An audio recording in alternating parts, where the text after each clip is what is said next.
There it is. It's covered up by the drywall. Here's the one I found. That's the one we're missing.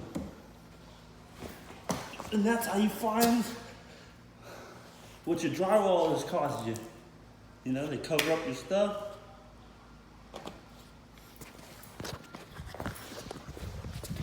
So take a look. As you can see, that one's just completely covered up by the drywall. There's nothing cut out around it. This one you can see they cut out. There's our wire, that's our UF wire that's coming from the pipe.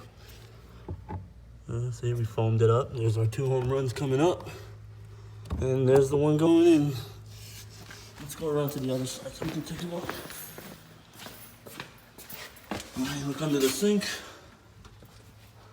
There's that one. They put a 4 square over the flush mounted box. And on this side, no box. And there's our whip for our dishwasher. But no box. Nice. And we got it.